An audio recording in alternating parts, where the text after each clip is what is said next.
My name is Joe Coletti. I'm Senior Vice President for Government and Community Relations at the New York City Economic Development Corporation. I think it was post-Sandy, actually. I think it was, our offices went down. We had a backup location. A lot of us had to work out of the Brooklyn Army Terminal across the water. And, I think we were there for a couple of weeks, but I think it was my first day there. I walked in, it's this huge Army terminal. And there's just one big room, and we squeezed in as many people as we could in that room. You're sitting shoulder to shoulder with all your colleagues, and I think the most interesting thing about that entire experience was you got to see your colleagues' passion, and that job descriptions didn't matter. The president was in the same room as the project managers, and I think at the end of the day, a lot of people came together after Sandy, but being in that room with those folks where you did whatever was asked of you, it no longer mattered what your job was. Those days I spent there, the camaraderie, you really got to see, I think, what really mattered to people at the company. And for the, when you work at a big company of 400 people, you don't get to be around everybody all the time. So the group of us that were there, that experience, while, it was tragic and we had to see a lot of tragic things, being together, you really saw that the people working there really loved New York City and were really there for the right reasons. Probably my dad. When I was younger, I got into campaign politics sort of right out of college, and it was very simple. He looked at me and he said, don't run for office.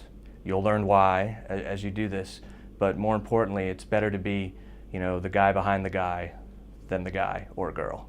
And I've sort of been following that advice. You'd rather be the chief of staff, you'd rather be, the senior advisor than the candidate per se.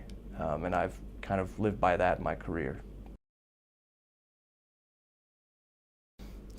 Oh, this is a tricky one. I guess the first thing is I'll just be happy to have a business card in 5 years.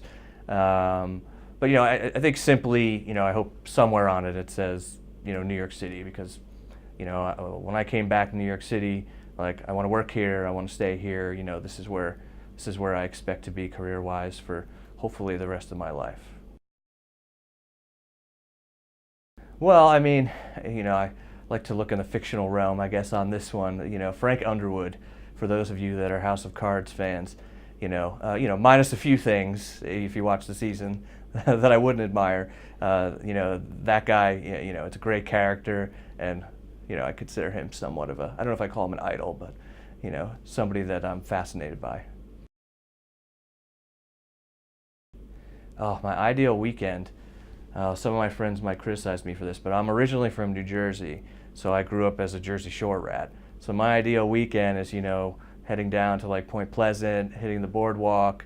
New York City has great beaches too, but I'm a little biased to my childhood experiences. So the Jersey Shore is, that's where I'd like to be on the weekend.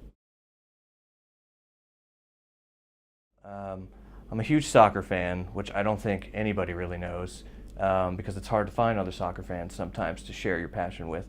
But I think a little bit more than that, I'm actually really very much into like fantasy novels, which is, some people are, some people aren't, but it's, it's something I like to do, something I like to read, and I think that's something that, nobody would expect, if they met me, but